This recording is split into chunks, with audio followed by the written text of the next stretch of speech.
Bienvenue sur ma chaîne, aujourd'hui on se retrouve pour parler d'une véritable rockstar. Et pas n'importe quelle rockstar, la toute première de l'histoire de la musique. Bon là vous imaginez des groupies, un groupe de rock, une foule surexcitée, des chanteurs BG. Si, les chanteurs, c'est tout le temps les chanteurs. Regardez, à la base moi je suis bassiste, hein. Bon, est-ce que je ressemble à Georges Clooney? Bon, vous pouvez arrêter d'imaginer un groupe de rock, parce que la personne dont on parle, c'est un pianiste, et il est né en 1811. On parle bien évidemment de Franz Liszt, et si on lui attribue un tel titre, c'est parce qu'à l'époque, il suscitait des réactions telles qu'un concert de BTS pour les plus jeunes, Justin Bieber pour les un peu moins jeunes, To Be Free pour les vieux, Daniel Balavoine pour les encore plus vieux, Frank Sinatra peut-être, je sais pas, peut-être qu'il y a des grands-mères qui regardent ma chaîne, hop, potentiellement je gagne une abonnée. Bon, certains écrits d'Heinrich Heine, et oui, j'ai bossé mon accent, mais pas assez visiblement, relatent comment le public, et particulièrement les femmes, réagissaient de manière passionnée à Liszt. Elles étaient fascinées. Déjà, il avait un charisme de zinzin, et il avait surtout un jeu virtuose de zinzin. Les meufs étaient folles devant ses prestations. Il y avait des larmes, des cris, des évanouissements. L'atmosphère était, je cite, quasi religieuse. Il y avait des objets fétichisés, ça veut dire qu'elles allaient jusqu'à se battre pour obtenir des gants, des mèches de cheveux, des cordes de piano qu'il aurait cassées sur scène, et même les hommes étaient ouf. Bon, ils allaient pas jusqu'à jeter leurs culottes sur scène, enfin leurs culottes. Je suis pas sûr qu'ils portaient des culottes à l'époque. Peut-être qu'ils portaient des slips. Bon, déjà, c'est qui régnait à cette époque? Charles X? Est-ce que Charles X portait des slips?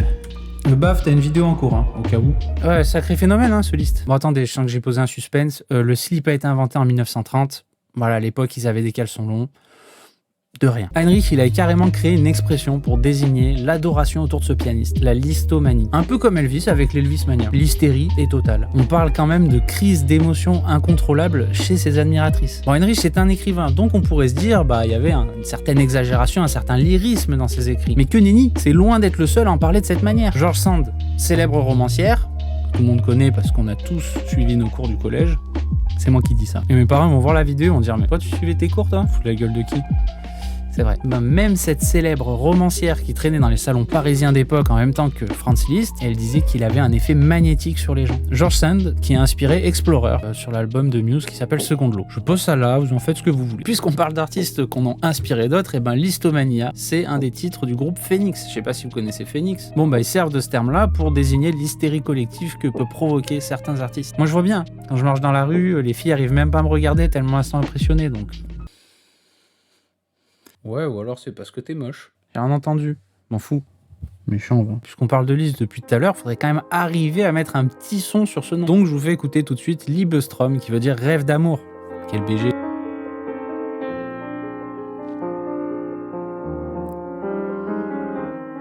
Je suis totalement en train de faire semblant d'écouter la musique. En fait, je la mets la musique après, dans le montage. Donc là, il n'y a pas de musique. Je fake.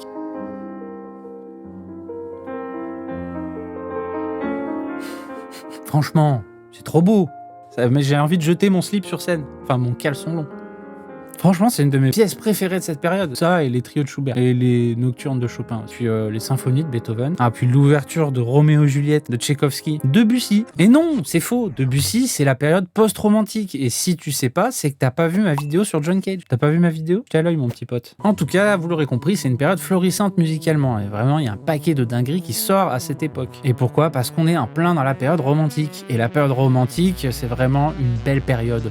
Je le vends super mal. Je vais vous faire un résumé de ce que c'est, et après je vous fais un résumé du résumé. Comme ça, tout le monde capte. Bon, les dates. On situe le début du romantisme au début du 19e siècle, jusqu'à la fin du 19e siècle. Le début du 19e siècle, c'est un petit peu avant la mort de Beethoven. Bon, du coup, ça vient juste après la période classique, et juste avant le post-romantisme. Mais le post-romantisme, tu sais déjà, parce que t'es allé voir ma vidéo sur John Cage.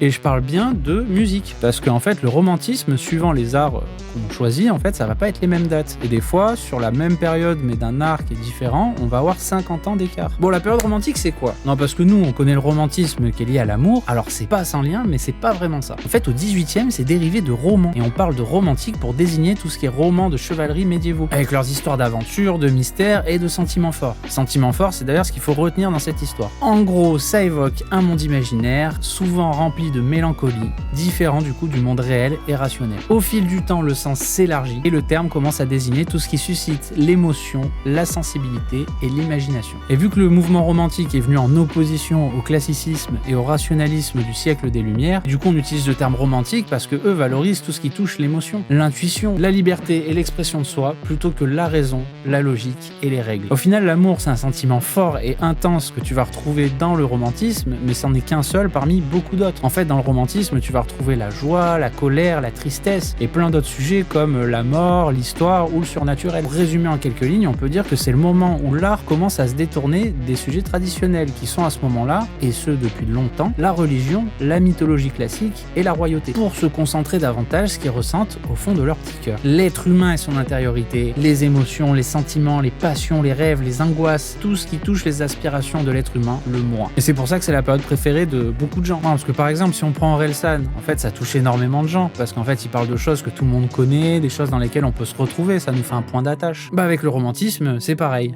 Les émotions, tout le monde en traverse, enfin normalement, et du coup on peut retrouver une part de nous-mêmes à l'intérieur, et ça on aime bien ça. Bon, parlons un peu de ce Monsieur Liszt. Non, parce que c'est loin d'être une personne lambda. En fait, à 6 ans, il a commencé à jouer du piano, à 8 ans, il faisait ses premières compos. Tu faisais quoi toi à 6 ans Et toi, Baf, tu faisais quoi à 6 ans? Moi, comme un enfant normal, hein, je faisais des cabanes de coussins, je bavais, je traînais dans les bacs à sable, je jouais avec mon caca, je faisais du vélo. Attends, t'as dit quoi au milieu là? Bac à sable? Bon, ce mec, c'est un compositeur, un pianiste et un chef d'orchestre hongrois, la Hongrie qui fait partie de l'Empire autrichien à l'époque. C'est l'une des figures les plus marquantes et les plus fascinantes du romantisme musical. Encore aujourd'hui, il est considéré comme l'un des pianistes les plus virtuoses de toute l'histoire. Ah mais j'avais dit, hein, c'est pas une personne lambda. Bon, il est né le 22 octobre 1811 à Reading, en Hongrie, et son père il est fonctionnaire. Sauf que son père il a déjà fait du piano, donc il s'est rendu très vite compte qu'il avait mis au monde un enfant prodige. À 9 ans, il fait son premier concert, et du coup ça lui vaut d'être financé par des mécènes qui lui payent directement son éducation musicale. Du coup, il est envoyé à Vienne. Il étudie le piano avec Karl Czerny, qui est quand même un élève de Beethoven, et la composition avec Antonio Salieri, qui est connu pour son rôle dans la carrière de Mozart. À Vienne, il impressionne Beethoven lors d'un récital en 1823. On raconte que Beethoven, conquis, embrassa le jeune Franz sur le front. Et si ça fait pas mal de noms réunis dans la même ville, c'est pas pour rien. Vienne, c'est un peu une sorte de capitale européenne de la musique à cette époque. Et du coup, tous les grands maîtres de la musique passent par là. Et tous les jeunes talents, ils sont envoyés pour apprendre auprès de ces maîtres en question. Bon, après, vous connaissez la suite, hein, il est parti en 1827 dans notre belle capitale française avec sa mère, juste après la mort de son père. Là, à ce moment-là, il a envie de devenir prêtre, sauf qu'il se fait daronner. Sa mère lui dit « Écoute,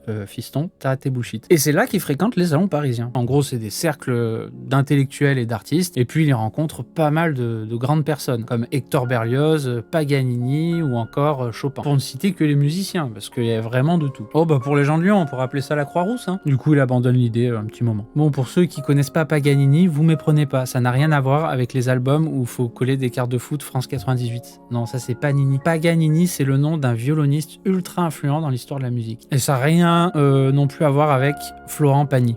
Ouais, non. Vous voyez, Panini. Vous savez que je perds 4 abonnés à chaque fois que je fais un jeu de mots quand même. Non, c'est pas vrai. Cette rencontre avec Paganini le marque fortement parce qu'en fait, quand il voit la virtuosité du mec, il se dit moi, je veux devenir le Paganini du piano. Là, du coup, il passe en mode shonen et il réinvente sa technique pianistique. Il repousse les limites de son instrument jusqu'à devenir un pianiste légendaire et atteindre un niveau encore inédit à ce jour. Moi, je dis shonen, mais dans les animés shonen, en fait, le mec, le héros, il part toujours du début. C'est le plus gros naze du monde. Là, le mec, il est gifted à la base. Et c'est entre 35 et 47 qui devient vraiment une icône culturelle. Sa popularité, elle dépasse largement celle des autres musiciens de l'époque. Et juste entre 39 et 47, en fait, il parcourt toute l'Europe et il fait plus de 1000 concerts dans des villes comme Saint-Pétersbourg, Londres, Berlin, Constantinople. Et à chaque fois qu'il arrive quelque part, en fait, il attire des foules hystériques. Et ça, c'est quelque chose qu'on n'a encore jamais vu pour un musicien classique. Clairement, le mec fait des tournées. Liszt, en gros, c'est un ovni, hein. Il est arrivé, déjà, c'est le premier mec à donner des récitals de piano solo. En plus de ça, le mec, il joue par cœur, ça c'est un truc que personne faisait à l'époque. Clairement, le mec flex. Et il positionne son piano de manière à ce que tout le monde voit ses mains. Donc le mec, vraiment, est là pour le show. Bon, il est novateur en tant que pianiste, mais aussi en tant que compositeur. En fait, il invente un nouveau style qui s'appelle le poème symphonique, et en gros, ça traduit des œuvres littéraires et philosophiques en musique. Comme par exemple les Préludes ou Mazeppa. Ces deux pièces, c'est pas n'importe lesquelles, elles font partie de ses études d'exécution transcendante. C'est en gros une série de 12 œuvres qu'il a écrit en 26 à l'âge de 15 ans. Il est revenu dessus en 37 pour apporter encore plus de technique à tout ça, et revient dessus une troisième fois en 52 pour apporter plus de musicalité à toute cette technique. Et là, ça devient vraiment une œuvre de zinzin. Et si vous voulez approfondir, je vous mets la musique en fond, et si vous voulez encore plus approfondir, eh ben, faut aller écouter les interprétations de Daniil Trifounov. C'est un pianiste qui a une précision hors norme et que j'ai eu la chance de voir à l'Auditorium de Lyon. Je me rappelle très bien de ce concert parce qu'à côté, il y avait une petite mamie là, elle sifflait de la narine. Et vu que c'est un piano solo, ça fait pas énormément de son, donc du coup, j'entendais ce petite narine là qui couinait. Mais bon, Cage, il a dit c'est de la musique. Je vous ai déjà dit que j'avais fait une vidéo sur Cage. Que dire de plus sur lui? C'était un grand défendeur des avancées dans la musique, donc toutes les choses un peu nouvelles qui étaient vachement critiquées, lui il les prenait sous son aile, donc ça aidait vachement. Et oui, chaque siècle a son lot de boomers conservateurs contre qui il faut se battre pour innover. Bon, je crois qu'on a fait le tour des grandes lignes sur notre petit Franzi. Je rajouterai quand même qu'il a passé une partie de la fin de sa vie à Rome, et ça a son importance parce que il est devenu abbé. Et ouais, il nous a refait une crise spirituelle, le petit. Mais ça a son importance de parler de ça parce qu'en fait, du coup, il a commencé à tourner ses compositions vers des œuvres liturgiques, comme la Grande Messe de Grane ou l'Oratorio Christus.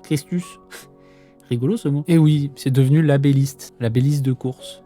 Pas ouf. On n'a pas parlé non plus de son passé émotionnel plutôt tumultueux, mais bon, il était pas bien après. Eh ouais, l'Istanbul. Et du coup, la transition est horrible, parce que là, du coup, je dois annoncer la date de son décès. Bon, ça va, c'était il y a longtemps. Tout le monde s'en est remis, je crois. Et enfin, Liszt, il décède à Bayreuth en 1886 suite à une pneumonie. Et on a fait le tour de à peu près sa vie. Je vais quand même rajouter 3 micro-anecdotes pour renforcer le côté shonen. Il s'est blessé à la main et il a continué malgré tout à parfaire ses techniques de piano. En 1837, Liszt et le pianiste Sigismund Thalberg s'affrontent lors d'un duel musical à Paris. Et forcément, Liszt, il en sort vainqueur et ça renforce encore plus son statut de génie. C'était les rap contenders de l'époque. Il offrait souvent ses revenus de concert à des œuvres caritatives, comme la reconstruction de la cathédrale de Cologne. Pour conclure, Liszt reste une figure incontournable de la musique classique. Il a redéfini le rôle du pianiste, le transformant en une figure centrale et héroïque, et son impact s'étend bien au-delà de son époque. Ses innovations harmoniques annoncent des compositeurs comme Debussy, Wagner, et encore aujourd'hui, son répertoire vaste et varié continue de fasciner les interprètes et les mélomanes. En somme, Franz Liszt fut un visionnaire dont la vie et l'œuvre incarnent l'essence même du romantisme. Passion, virtuosité, quête de l'infini. Bon, j'espère que tout ce format t'a plu. J'ai vraiment pris du plaisir à vous raconter tout ça, c'était cool. Si jamais le format te plaît, n'hésite pas à t'abonner. Et puis surtout, si tu penses que la vidéo mérite d'être boostée, tu mets un petit commentaire, un petit like, et en vrai, ça me fera super plaisir. Sur ce, je vous fais des bisous, à tantôt.